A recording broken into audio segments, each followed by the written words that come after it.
Biome Radio Network, the world's conscious broadcasting network. Live on iTunes and archived on iHeartRadio, the voice of consciousness. And now, join Shay Parker's Best of the Best, offering celebrity guests, lively discussions, hot topics, free psychic readings, and expert guest hosts. Simply the best in spiritual and metaphysical talk radio. Listen live on your phone or device using our universal mobile player. No app needed. Shay Parker's Best of the Best. Find out more at bestamericanpsychics.com.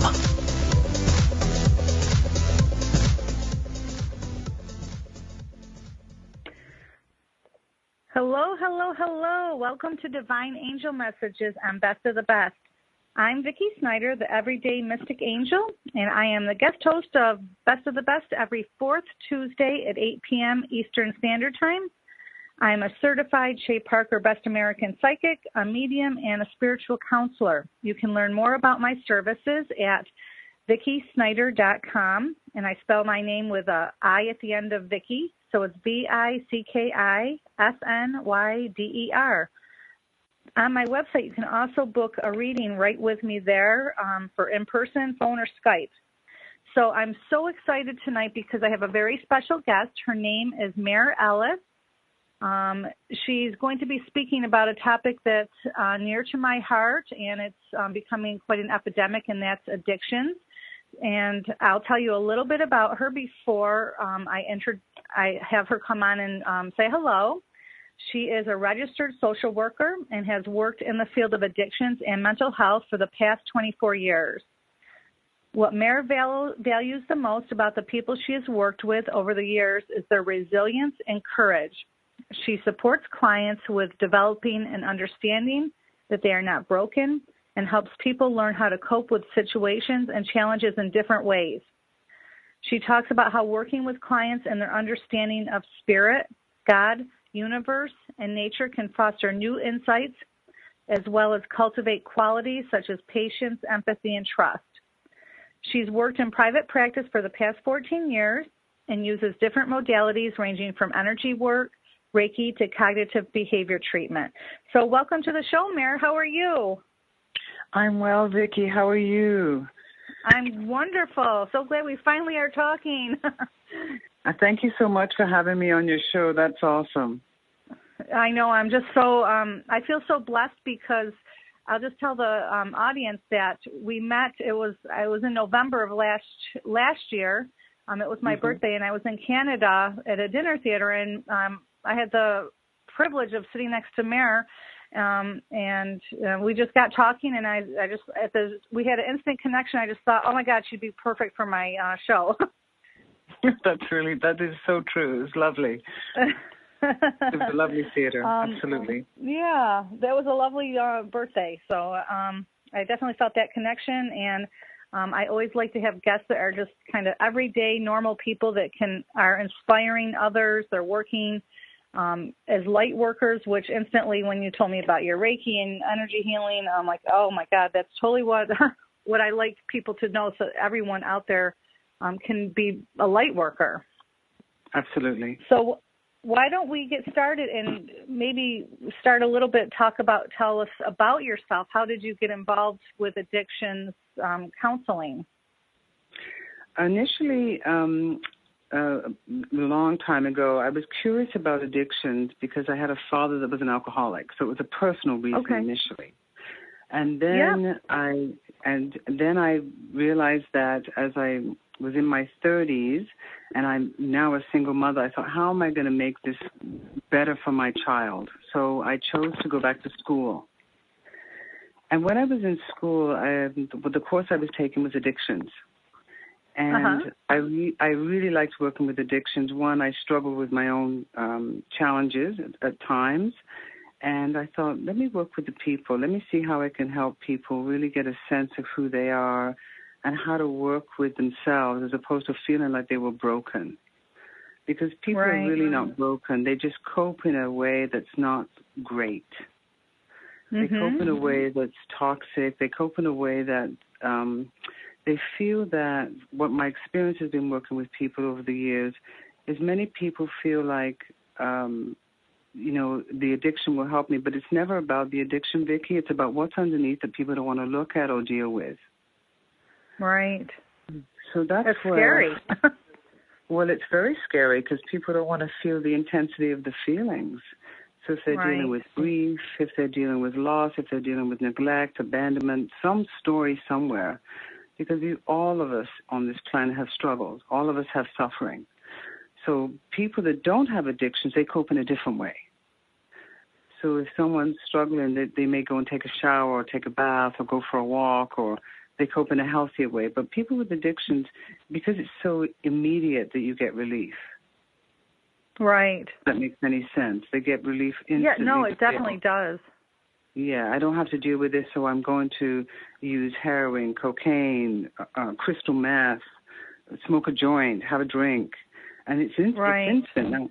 Right, so this is where I said I want to help people understand that that's an option, absolutely, but there are other options. Right. There's other ways to cope. Now, some people have behavioral addictions, which would be gambling, food, shopping, spending, like sex, even sex. Yeah, Right? So those are behavioral addictions, and they say, this is how I'm going to cope. But there's such a different way of being when you can just sit with the emotion. You're not going to die from your emotions. Right. So how do you know when something is an actual addiction? When it becomes, when it's interfering with your life.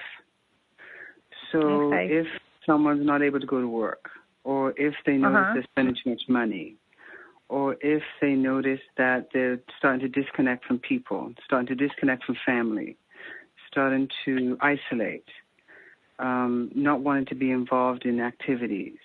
If they had a wedding to go to, canceling because they say they're sick, and they're not really sick. They're just more interested in their addiction, whatever it is.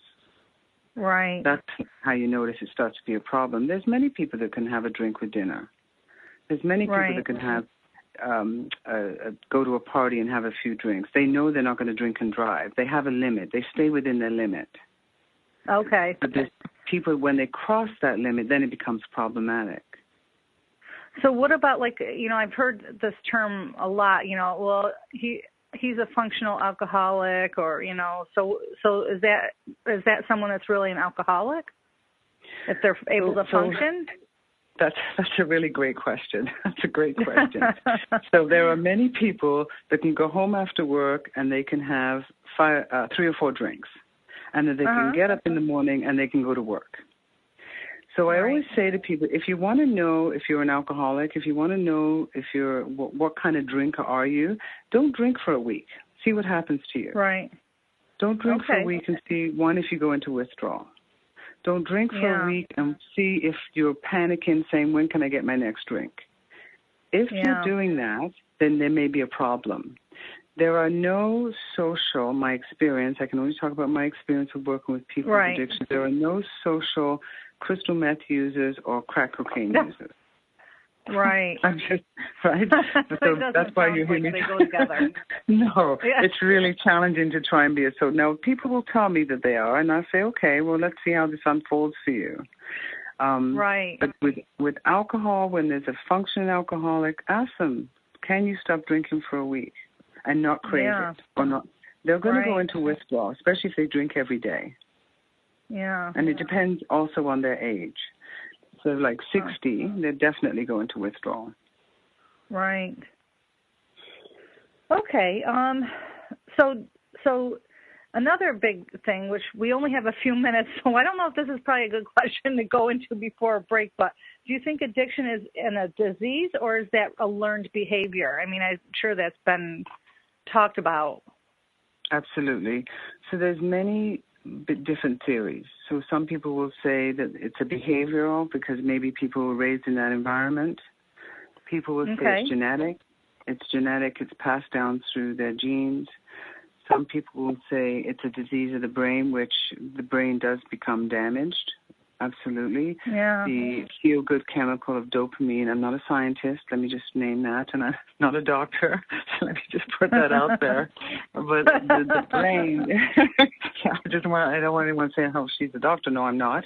But the brain gets damaged by substance use. So the brain gets damaged. So the serotonin and the dopamine, the feel-good chemicals are depleted.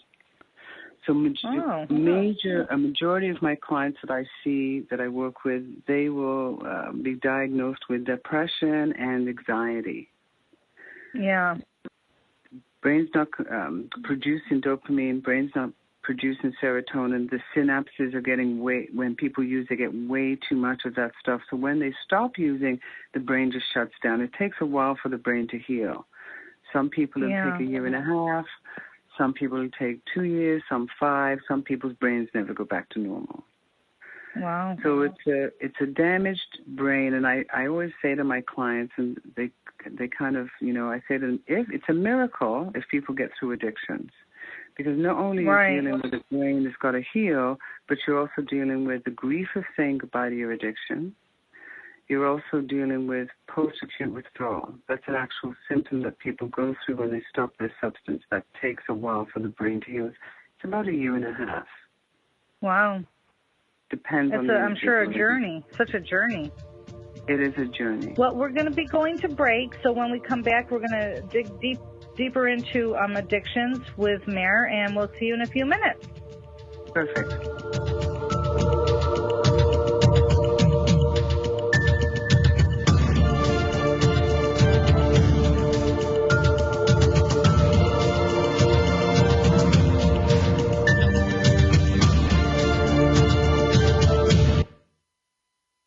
The best of the holistic, spiritual, and conscious world. OMTimes Radio. IOM FM. Have you wondered how to change your love paradigm? The secret key is finding a love partnership, not just a regular connection. How do you find these? Through conscious relationships. Ascending Hearts Dating is a dating site for people like you that believes in second chances and a different type of spiritual connection.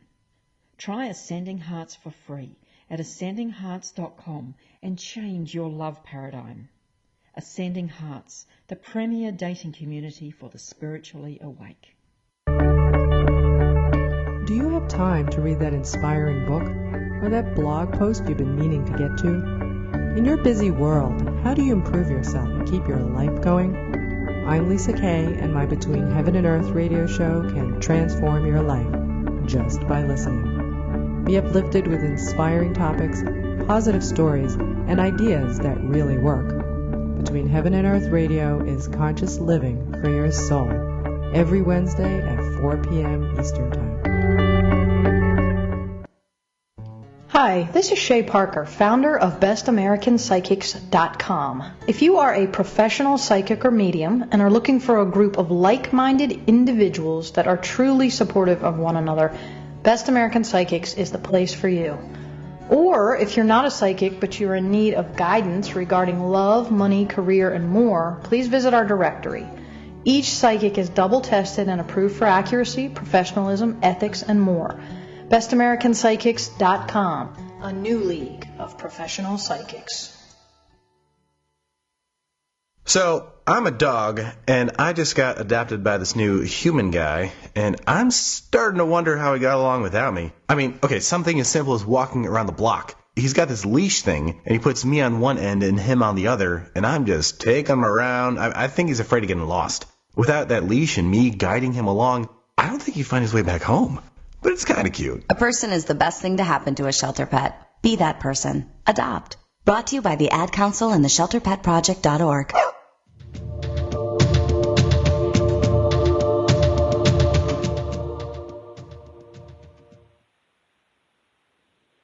Welcome back to Divine Angel Messages. This is Vicki Snyder of VickiSnyder.com interviewing my special guest, Mair Ellis.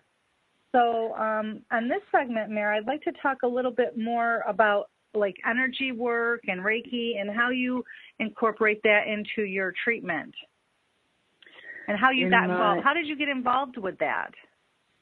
I had made a decision years ago, at the time I was going to school, to also do my own personal therapy work. And I was involved in group therapy with a group of people, and there was a teacher there, a wonderful teacher. She Susan Aaron, she did a lot of work around Reiki, and so I chose to do some courses. And so from there, I became a Reiki master, and then in my private practice, that's what I occasionally do with clients. When I have clients in private practice, it depends on first of all, what the client's bringing, and then from there, I get a sense of, I'm an intuitive therapist, so I get a sense of what the client needs. And then I just work on the clients with energy. So many times I'll help them move their energy if they're a bit blocked. If there are many clients that I work with, they'll stay in their mind, they'll stay in their head, they won't go into their body, their heart, their spirit. They won't get a sense of that. They'll rationalize, justify, and they'll just stay in their mind. So I kind of help them with the energy work, help them go into their body and then get a sense of what they're truly feeling. Get a connection to what's happening. Are people fairly open to this? The people that I work with in my private practice are, yes. The ones in my private practice are quite open to this work. In the addiction work I do, I always encourage clients to get a sense of, or to understand how to work with their feelings when they stop using. So with clients that are not using, it's really important to know that they have to build some skills, how to deal with frustration, how to deal with anger, how to deal with fear, and that Reiki work will just take them to, if they just stop using like last month, it's not a wise decision to help them go in too fast if they've never dealt with any of their emotions. Okay. So it's important for them to have skills, to understand what am I going to do when I'm disappointed. Okay. How am I going to react when things aren't going my way? So they should have that before you do Reiki with them. With a deeper work. That's my observation of working with people. That's just my observation. I find if you go too fast and go in too fast, it's overwhelming, and sometimes clients can flood. Yeah. And it becomes too much for them. And that's why there's such a high relapse rate. So when you do, what is the response? Do you, what do they say after they have a Reiki treatment?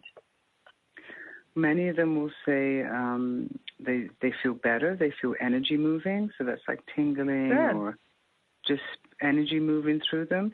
Some of them will say that they just become really emotional. And so I encourage them to make sure they take care of themselves when they go home, take a bath, do some journaling, maybe play some meditation, do a meditation.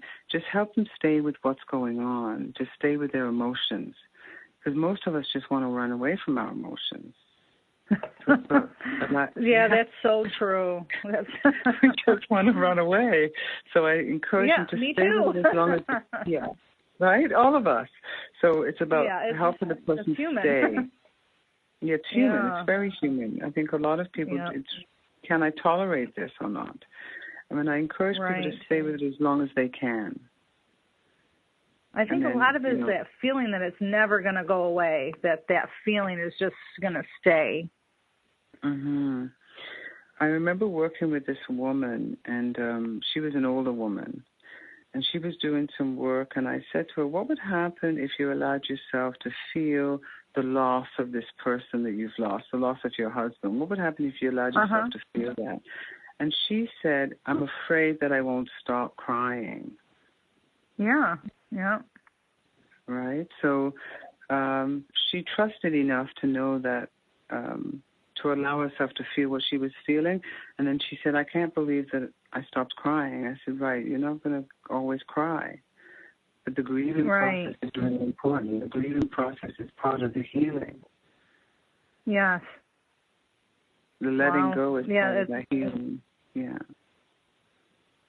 I know. It seems like we just, as humans, want to just hold on to all those feelings and negative feelings. I always think of usually the negative feelings that we hold on to. And I don't know why. It doesn't do us any good. Just hanging out inside, Yeah, I think from the people I've worked with, it feels safer. It feels like I know this feeling. I'm just going to hold on to this one. Yeah. And when they let it go, it's I call it layers, layers and layers of stuff, because we're born and then we have stuff happen. We all have suffering. We all have things happen. Yeah. And so we hold on to it. And when they go through one layer, I say, okay, now another layer may come. And I just, for me, in my own mind, I call it layers. And it's about, can I tolerate this layer? And if they can, something new will come. Some other letting go thing you have to have will come. Some other grieving process that you have to do will come. Yeah, it's a constant work, I feel. Absolutely. And, the word mindfulness is around a lot. And I encourage people to live here in this moment. You can manage anything in this moment. Right. So many people will go to their regret from their past or fear of their future, and they miss this. Yeah. They miss you and me talking on the phone. Right. They miss all of this. And it's not so bad when you stay in the moment. No, that's true. It's true. Mm-hmm. Seems like we're kind of conditioned to think of past or future. Fear of the future. Well, the future's not here yet. It's not even exactly tomorrow. Right, it's tomorrow. Yeah. And the past, there's nothing we can do about it. The past is completely moved. Yeah, it's like not a even no-win here. situation if we do that. Yeah. Right. So that seems really important to work on. Right. Well, then people with addictions. Correct. Yeah. That's correct. That's correct. Now, what about Sorry, go ahead. What about your how do you bring spirit into your work, or spirituality, or however you want to call that? Many so I'm grateful that I have some sort of spirit in my life, which is incredibly different from religion. It's very different from religion. I'm not a religious person, but I'm incredibly spiritual. So many of my clients will say, I don't want to go to any sort of 12-step meeting because I don't believe in God, because people are disappointed in that concept of God for their own history of being in a church, or their own history of being in a synagogue, or wherever they were that they felt that the people lied or God didn't take care of them, or whatever the story is the person has. So with spirituality, I talk to my clients about, you can, whatever you have meaning, whatever has meaning for you. So some people will say the universe makes more sense to me than God, or creator, whatever makes sense to you, creator, universe, God. It's about meaning. What's meaningful for you? Now there are support groups all over the place that don't have that 12-step concept. There's groups here in Toronto that's Refuge for Recovery or Smart Recovery, and there's not the 12-step concept. But many times the 12 steps work for people because people are missing some sort of spirit. So I always encourage clients, if you don't like the word God, use a different name. Say spirit. Yeah. Right. I just finished working with a client that was quite abused in the church. And he came I just finished working with him, and he said to me, I had such a negative view about any sort of God thing. And he just finished telling me today, he said, I cannot believe that I feel so at peace and spiritual. I feel so, and it's totally different from what my experience was. So Isn't that nice? It was really lovely to see that I didn't do anything. I just talked about it. Right. I talked about being in the moment. I talked about, walking in the world in a good way. I talked about treating yourself the most important person is you. That you as an individual. Yeah. And I say to my clients, many times what happens is most of you, and I'll ask them a question, how many of you want someone to come and rescue you? And they'll all put their hands up. And I say to them, they're not coming, they're never coming. You have to do it. Like you can have support, but no one's going to rescue you. Yeah. And they understand. How long does that take for them to get that? Because it seems like a hard thing to get a grasp of, you know? If the person's even 50% open, they can get that. Yeah. They don't have to be 100% open. Right.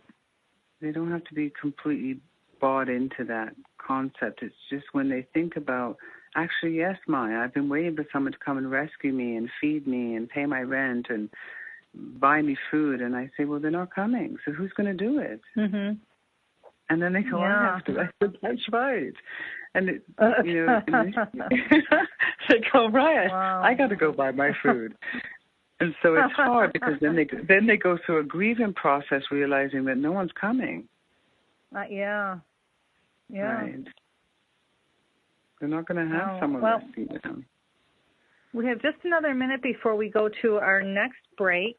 But when we come back, I'd like to talk a little bit about cognitive behavioral treatment that you do and some other things. And, of course, later on, too, I want to get into, the heroin opiate discussion because that seems so huge right now. And maybe just to think about, too, what as a community we can do for that. I think is huge, too, to think about that. I'm so glad, though, that you're using your gifts to help others with spirit and spirituality. So we'll see you in a few minutes. Okay.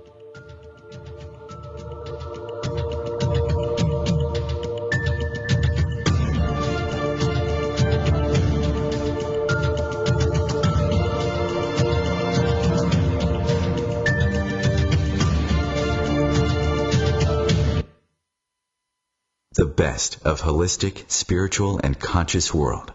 OMTimes Radio. IOM FM. Spiritual, metaphysical, green living, psychic, alternative healing, life coaching. Do any of these or similar terms apply to your business or cause? If so, you are in a niche market with a very specific audience. Conscious Gate PR is the world's leading conscious public relations agency. With a global reach of over 4 million and growing, we offer comprehensive media campaigns to our targeted market. Learn more at ConsciousGatesPR.com. Conscious marketing for conscious minds.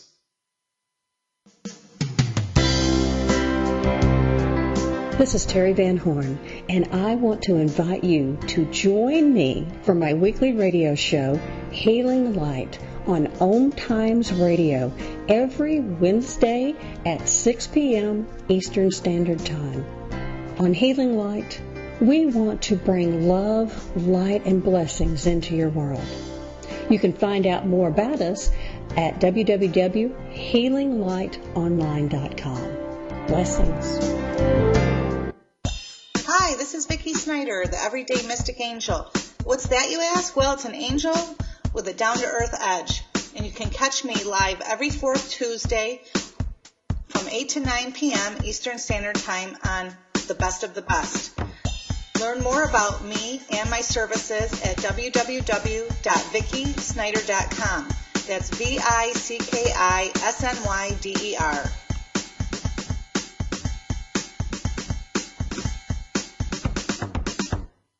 Every 2 minutes, an American is sexually assaulted. The majority of victims know their attacker. It could be your friend, your neighbor, or someone you met at a party. If you said no, it's rape, and it's a crime. This is Christina Ricci with RAIN. Call the National Sexual Assault Hotline today at 1-800-656-HOPE or visit RAIN.org. That's RAINN.org. Brought to you by RAIN and this station.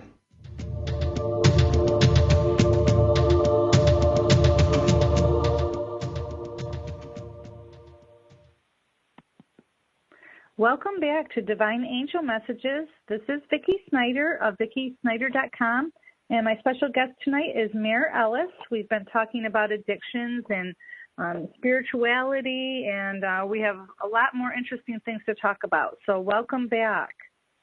Yes, hi. Hi. So I guess we've been talking about Reiki and energy work, and spirituality, which, are all my some of my favorite topics. So I have to commend you for bringing all of that into your practice with addictions, because I just think any time that we can help people spiritually, it just is such a bonus, because it really does make a difference, I feel, in people's lives to open up to the spiritual side. Not the religious side so necessarily, but like as you explained about the spirit. So important. I agree. Yeah. This is why the 12 steps work so well for people. The 12 steps work really well, because they have a connection to spirit in that gap. Right. So what is cognitive behavioral treatment? Cognitive behavioral treatment cognitive is the brain, and behavior is changing the behavior. So if, for example, I like to give examples if that's okay, Vicki. Yeah, definitely. So I had a client that talked about, came into my office really depressed, really talked about my life is hopeless. And so the behavior was, I'm not going to do anything. It usually works really well with depressed people. So I asked her, what is some of your thinking? Tell me what the real things are in your life. What are the real things? So working, has a job, that was the real things. And then I said, okay, so what's the thoughts with that? Help me understand what your thinking is around that. Well, I'm not where I should be. I should be in a different place.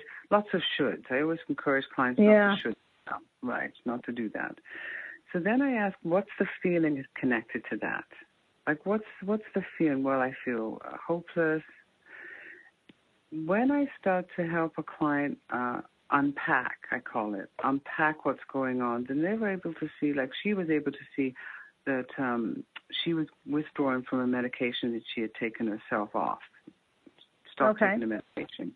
So it was a lot of withdrawal. As soon as she was able to say, I was able to talk to her about when have you withdrawn from another medication before. So I asked a lot of questions. With cognitive behavior, you ask the client a lot of questions, because the goal is to help that person with their own belief system, their own narrative, to help them unpack that, to have a different narrative and a different belief system, if that makes any sense.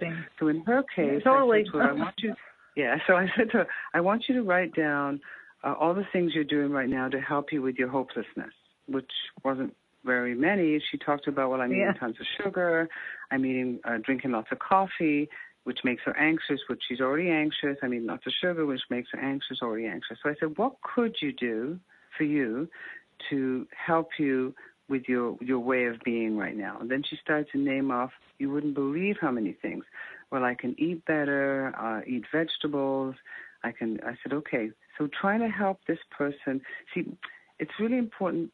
What my experience has been is I can't tell people what to do, because I'm not sure about you, but I don't do well when people tell me what to do. No. Most of us don't like that at all. No. So it's about helping the client say, oh, right. So if I eat better, maybe that will help me with my energy, or may help me with my anxiety. Maybe if I stopped eating sugar, and helping the person see. That's really what I feel the cognitive behavior is really helping the client see what they're telling me, and then helping them write down. I always get them to write down, because I'm a visual person, so I get them to write it down, because I find visuals are really helpful. Yeah, and it helps definitely. people with anxiety, helps people with depression, it helps people with post-traumatic stress disorder. It's challenging I think it works with a lot of people, eating disorders, help them understand what's my thinking attached to my behavior. I'm hopeless, so I'm not going to do anything. So if you had some hope, what would it look like? Yeah. And that's simplifying it, of course, but I wanted to I wanted to give you an example.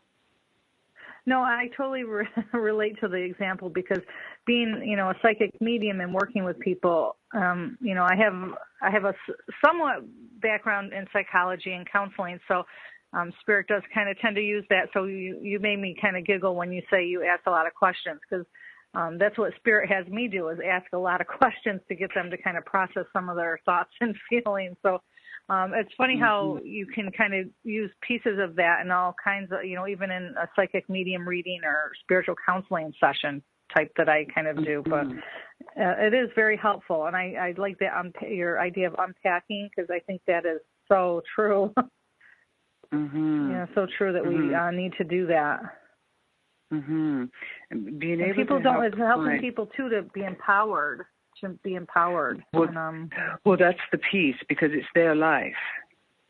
Yeah. And they're not broke. And I tell my clients, you're not broken. You just cope in a different way. Yeah. Right. It's your life. You're in charge of this thing, right? This life that you have. So how are we going to help you figure out what you're going to do? And it's, it's something that you do in, 6 or 7 sessions. Sometimes you see people long term, but it's always about asking them questions. What is your thinking? Why is that thinking distorted? Why is that? Whose narrative? Whose voice is that? Right. Like, is it yours, or is it somebody from your past?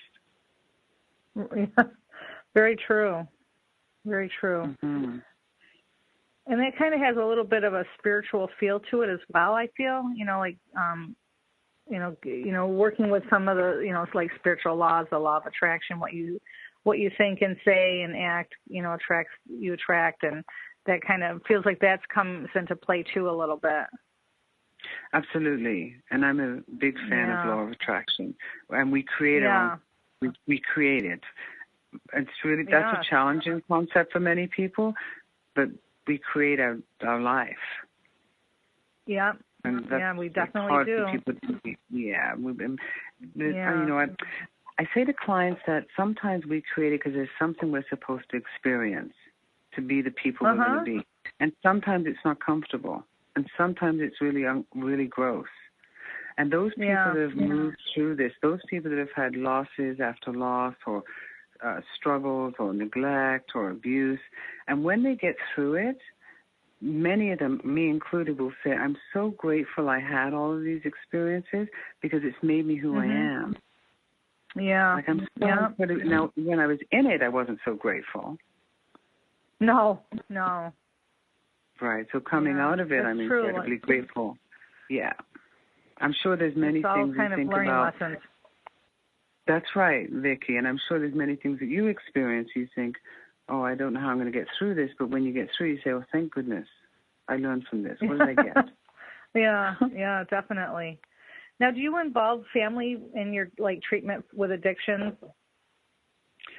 With addictions, there's been many times where I have seen family, where I have seen couples, because I think it's important for the person with addictions to hear what the partner or the family member feels. Okay. So there's a really great video on YouTube. Actually, that's where I found it. It's on TED Talks, and the video is called Rat Park, and that ties into the family members, how to be with someone with a substance use issue. I don't know if you've seen it. Have you seen it? No, I don't think so. It's called Rat Park, R-A-T, Rat Park. And it really helps the family understand, yes, please, and how to be with the person, how to be in the person with an addiction's life, because many people that have an addiction, the family members have just had enough, or they enable the person. Yeah. Is there anything that families, that you kind of teach families that they can do to help? Well, I think the families have to take care of themselves first. You can support your person because they don't want to be abandoned. Right. They don't want to be told that they're a bad person. They don't want to hear just snap out of it. Well, I think that's a lot of what people think too, don't they? Just please stop. You can just stop using. Yeah, they don't understand. Right. They think they'll say things like, use your willpower. It's not that easy. Right. Not that easy. No, I don't think so. Yeah. No. So I encourage clients of mine and family members, even the clients, to watch the video. Clients and family members to watch the video. The gentleman, I don't know his name, but he's really articulate and really elegant in how he speaks about and his passion for people with addictions. And he talks about it's people need community. It's really quite lovely. So when people have addictions and they say throw them out of the house or just get rid of them, like that's not what the person with an addiction needs. Right. But the other thing people with addiction don't need is they don't need you to bail them out by paying their rent, by giving them money, especially if money is their trigger, right? So it's understanding how can I support this person. So know the difference between enabling and supporting. And support, yeah. Right. So what do you tell people enabling would be? Paying their rent, paying their bills. You got it. Yeah. Paying their rent, paying their bills, bailing them out. Bailing them out all over the place, paying their debts. It just keeps the person sick, and the person that's bailing them out thinks I'm helping you, but what it's doing is it keeps the person in their addiction because they know they're going to be rescued. Yeah. Nobody wants to be rescued.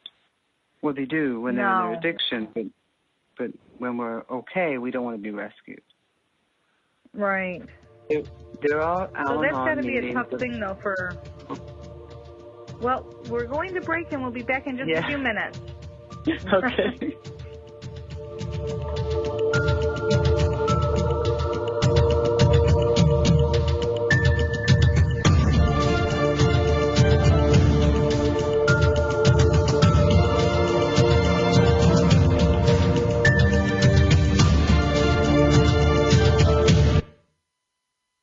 Connecting you with the best of the conscious minds in the world. OMTimes Radio. IOM FM. The number one reason girls drop out of school in sub-Saharan Africa is lack of access to feminine hygiene products.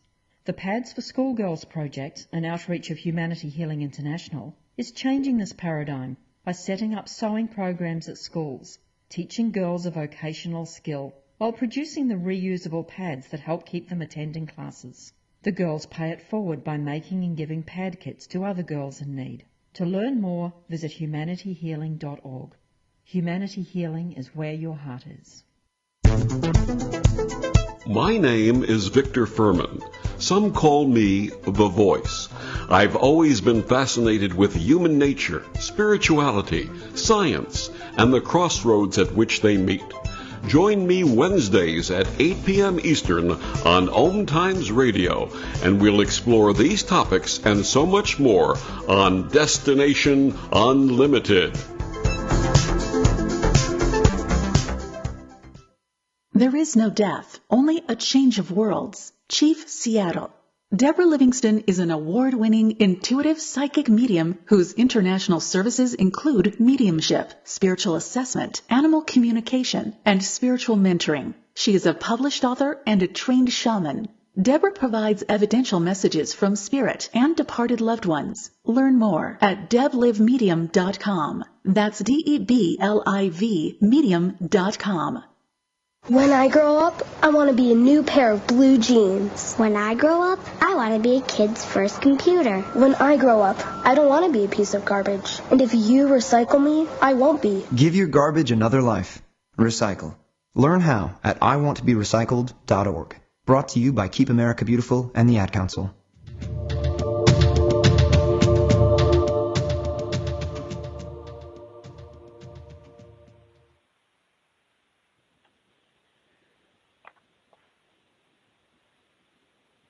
Welcome back to Divine Angel Messages. This is Vicki Snyder of VickiSnyder.com, and my special guest tonight is Mair Ellis. So welcome back, Mair. How are you doing after that break? I'm good. How are you, Vicki? Good. Hanging in there. We only have the last segment, so this segment I'd really like to kind of delve into the epidemic that I know we're facing here in New York, heroin and opiate abuse. So are you having those same issues in Toronto with, there's so many deaths and it just seems like it's getting crazy. Mm-hmm. Are you seeing the same things there? Yes. OxyContin, Percocets, yeah, all of them, all of the opiates. It's become problematic. Yeah. I think, they're prescribed medications, and many people are buying them on the street now. Yeah. So the challenge is, so the challenge with any sort of opiates is really understanding that it gives people the feeling of it's like an overdose of serotonin and dopamine. It's an euphoria. Okay. It feels good. It feels incredibly good. And the problem is when people stop that, they're really challenged with, I don't want to go through the withdrawal. Hence why there's such a high relapse rate. I don't want to feel the reality of it all. I don't want to feel the intensity of withdrawal, the post-acute withdrawal, the irritations, the frustration, the disaster maybe many people have created for themselves because of the expense, the financial expense, if they're homeless, if they've lost their job. So there's all these things you have to clean up after these things have happened, after you stop using the substance, especially with opiates. So people will go back to using. So the goal is to be able to help the person educate themselves about opiates, really understanding that you're never going to have, I tell my clients this all the time, you're never going to have that intensity of that really amazing euphoric feel, that lovely feeling you get from any sort of drugs or alcohol.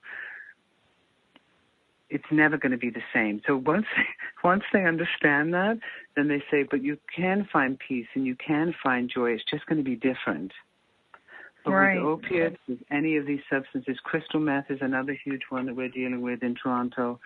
Wow. It's instant. Crystal meth is a big one here. So the piece to be mindful of is that you will find peace, but you got to allow yourself to go through the withdrawal. You got to allow yourself to go through the grieving process. The grieving process of saying goodbye to something that you slept with, woke up with, made you do things you didn't want to do. Like there's an entire process that you have to go through. I always educate my clients with that, and I always say it's amazing when you get through that because you're a superhero. But you've got to get through it. It's like feelings. You've got to get through your feelings. It's like the withdrawal. You have to be, if you want. You can't force people. So that's the first thing, Vicki. The person has to be willing. They have to be willing. They have to know that, okay, let me see if I can do this with support.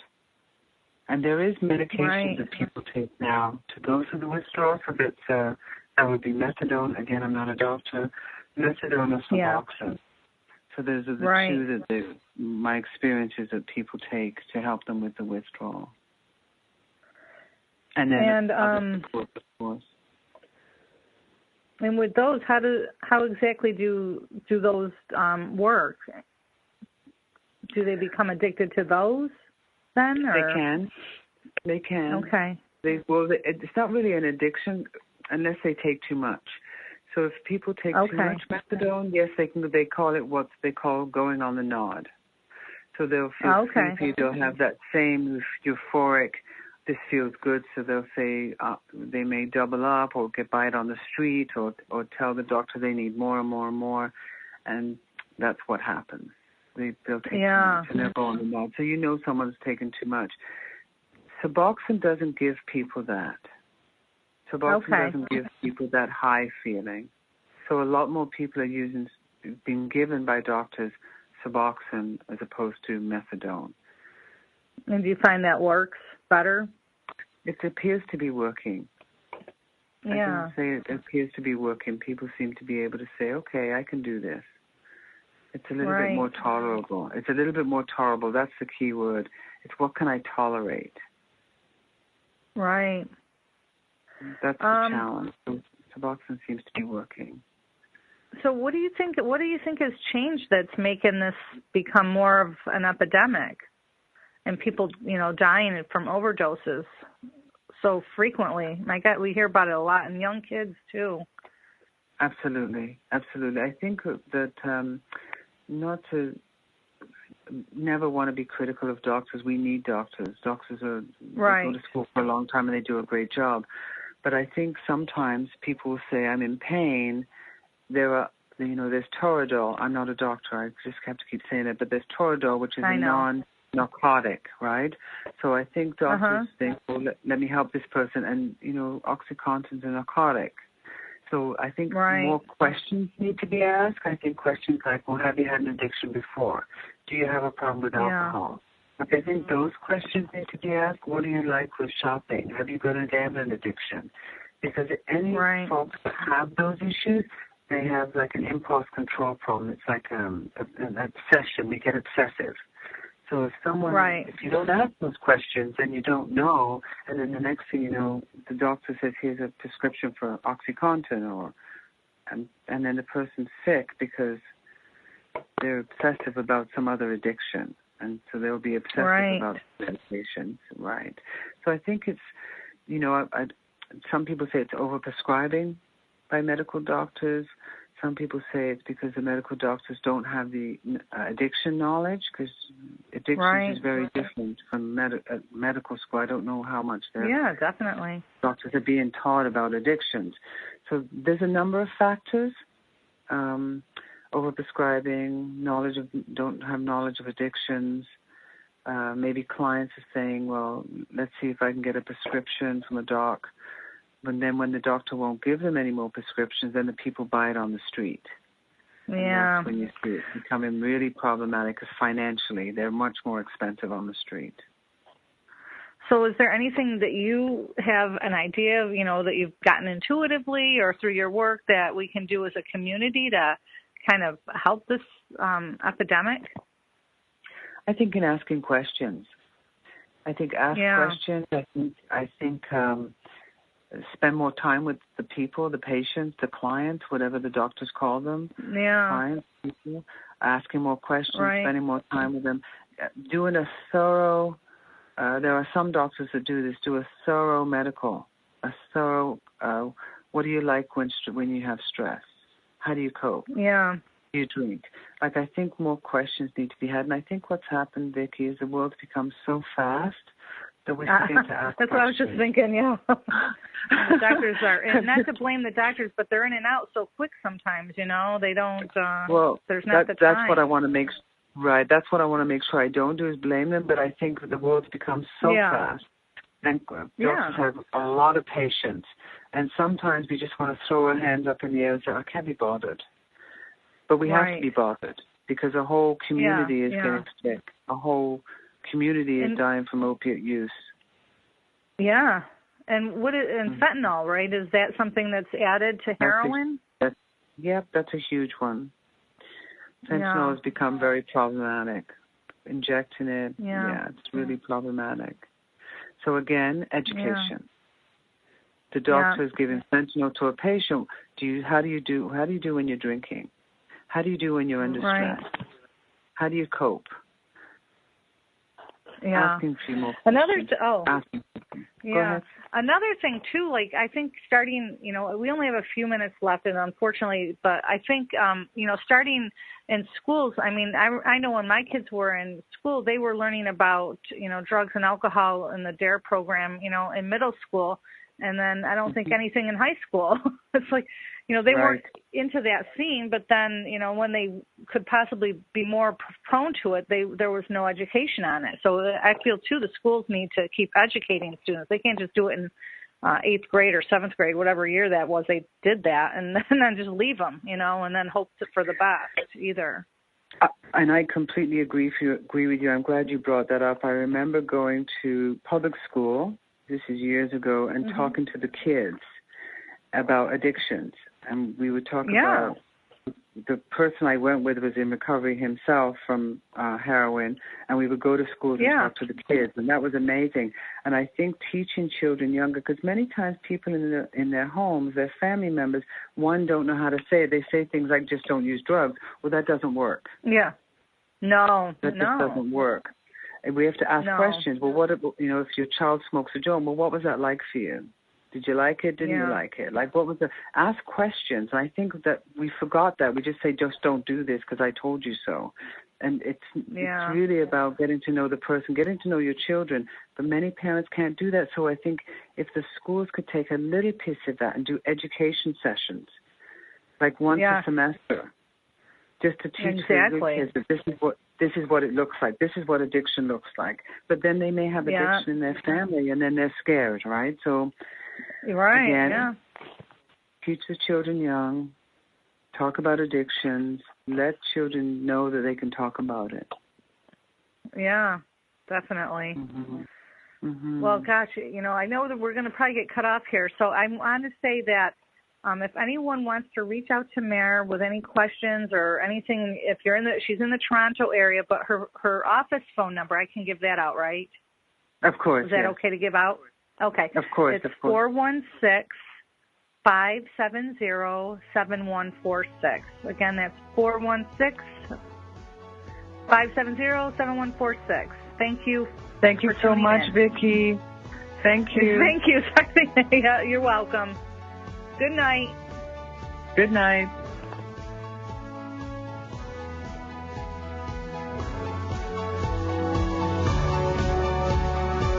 Thank you for joining us for Shay Parker's Best of the Best. Be sure to tune in next week for more lively discussion topics. Have a great week, and don't forget to check out bestamericanpsychics.com in case you need some professional, ethical, and accurate psychic advice from the nation's best psychics. Until next week, take care of yourselves and